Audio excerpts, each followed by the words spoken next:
γνωρίζει όλα. Ούτε έχει έτοιμες απαντήσεις για τις προκλήσεις που θα αντιμετωπίσουμε.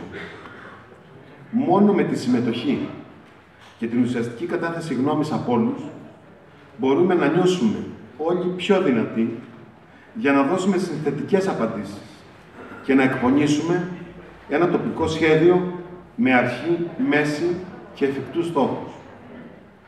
Είναι ακριβώς αυτό που αποκαλούμε νέα αφήγηση.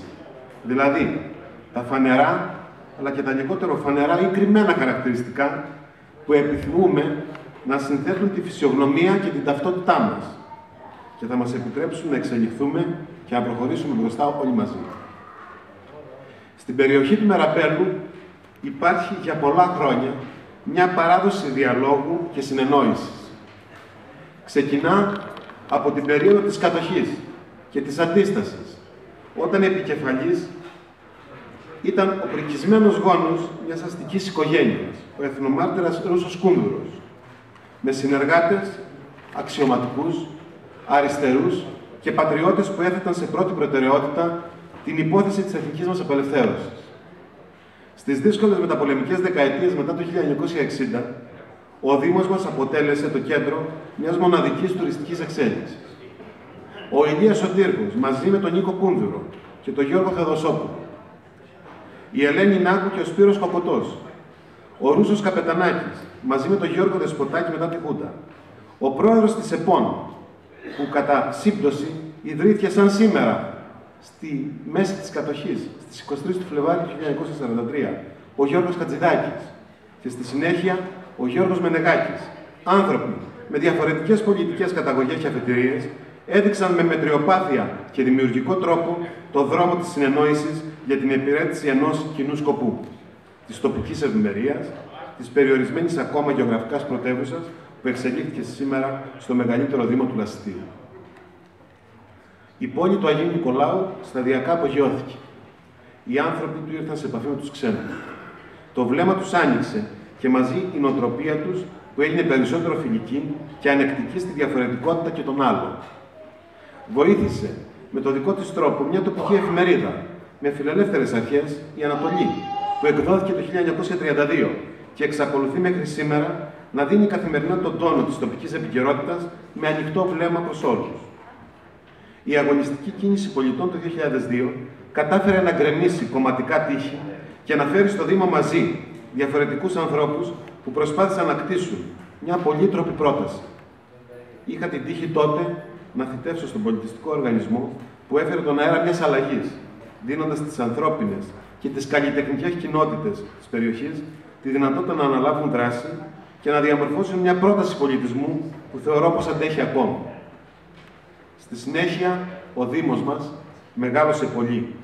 Περιλαμβάνει πια όλο το ιστορικό Μεραμπέλο, το ιστορικό κέντρο της Νεάπολης με τους κοντινούς οικισμούς και τα μετόχια της, την παραδοσιακή Κριτσά με το Καθαρό, τη δυναμική τουριστική Ελούντα με τη Σπίνα Λόγκα και την Πλάκα και ένα πλήθος παραγωγικών οικισμών από το Καλό Χωριό, την Πρίνα, τον Κρούστα και τα Λακόνια, ίσα με τον Βρουχά, το Σκινιά, τη Φουρνή, το Βραχάς και τους ποτάμους.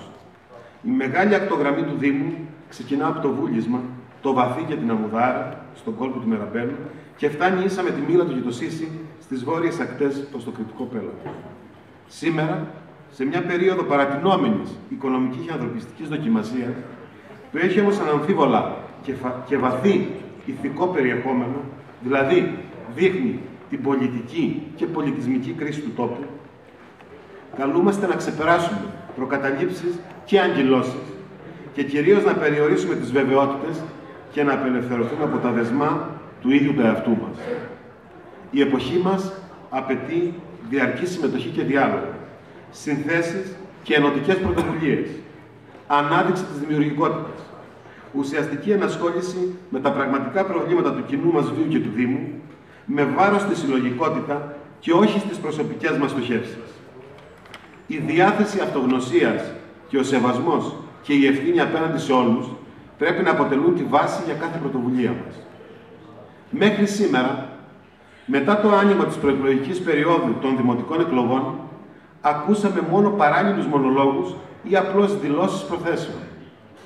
Παρακολουθώντας με προσοχή τα τοπικά μέσα μαζικής ενημέρωσης και τον τύπο, γίναμε μάρτυρες αδιέξοδων και ανούσεων αντιπαραθέσεων που δεν διστάζουν να χρησιμοποιούν προσωπικές αιχμές και υβριστικές διατυπώσεις χωρίς κανένα περιεχόμενο για τα ουσιαστικά θέματα του τόπου. Είδαμε παράλληλα και άλλες κινήσεις να επιχειρούν να καταθέσουν το δικό τους λόγο, με τον οποίο σε αρκετές περιπτώσεις συμφωνούμε και μας δημιουργούν ελπίδες μιας ευρύτερης συνεννόησης. Με το θάρρος όμως της δικής μας προσέγγισης, υπογραμμίζουμε πως θα πρέπει όλοι μας να δίνουμε μεγαλύτερο βάρος στην ανάδειξη των τοπικών ζητημάτων. Θα επιμείνουμε αταλάντευτα στην ανάπτυξη ενός διαλόγου για τα μεγάλα ζητήματα του Δήμου, με ανοιχτή πρόσκληση προς όλους, χωρίς προαπαιτούμενα και όρους από τη δική μας πλευρά. Θέλουμε να πιστεύουμε πως θα έχουν όλη τη διάθεση και την αντοχή να ανταποκριθούν. Εμείς θα είμαστε διαρκώς παρόντες, με συνθετική διάθεση και χωρίς περιττές κορώνες. Τιμούμε αναμφίβολα τη συμβολή όλων στην τοπική εξέλιξη. Αρνούμαστε όμως να αποδεχτούμε τις φθαρμένες πρακτικές, τις συμπεριφορές και κυρίως την νοοτροπία που μας οδήγησε στη σημερινή κατάσταση. Δεν είναι σήμερα αποδεκτές οι λογικές του παρασκηνίου και κυρίως η ύπαρξη ανθρωποβοσκών που ελέγχουν και κατευθύνουν την τοπική πραγματικότητα για να εξυπηρετήσουν τα δικά τους συμφέροντα. Ποιοι έχουν αλήθεια ξεχάσει την κατευθυνόμενη σταυροδοσία, τις κομματικές γραμμές και την ανάδειξη των εκπροσώπων του τοπικού συστήματος, όχι με βάση τις δυνατότητές τους να υπηρετούν και να προάγουν τις κοινές υποθέσεις, αλλά ανάλογα με τη στήριξη και τη συνδρομή που τους παρήχε ένα τοπικό σύστημα απόλυτα εξαρτημένο και συντονισμένο με τις κεντρικές πολιτικές προτιμήσεις και τους εκπροσώπους τους. Είμαστε κάθετα τοποθετημένοι απέναντι σε αυτή την νοοτροπία και βέβαια αρνούμαστε να αποδεχτούμε πως οι δοκιμασμένοι εκπρόσωποι της έχουν αλλάξει. Ο κόσμος μας έχει υποστεί τεκτονικές μετατοπίσεις. Οι μεταρρυθμίσεις που χρειαζόμαστε πρέπει να είναι ριζοσπαστικές και να αξιοποιούν τους νέους ανθρώπους και τις ιδέες τους. Σε αυτούς υπάρχει διάθεση για δουλειά και παραγωγικότητα. Αυτούς πρέπει να καλέσουμε τώρα στο προσκήνιο. Να συμμετέχουν, να ανανεώσουν το έμψυχο δυναμικό, να αποφασίζουν, να σχεδιάζουν και να έχουν την πεποίθηση πως είναι παρόντες και χρήσιμοι. Κοντά σε αυτούς θα σταθούμε και όλοι εκείνοι που με την εμπειρία, τις γνώσεις και τις πρακτικές μας σε όλα τα πεδία της καθημερινότητας έχουν αποδείξει πως έχουν ανοιχτό βλέμμα και μπορούν να κινητοποιούνται, να συμμετέχουν και να μοιράζονται με τους υπόλοιπους ένα ορθολογικό και συνάμα οραματικό λόγο που διαθέτει αποφασιστικότητα και αποτελεσματικότητα. Έχουμε την πεποίθηση πως χρειαζόμαστε όλοι μας για να πάει ο τόπος μας μπροστά. Σας ευχαριστώ.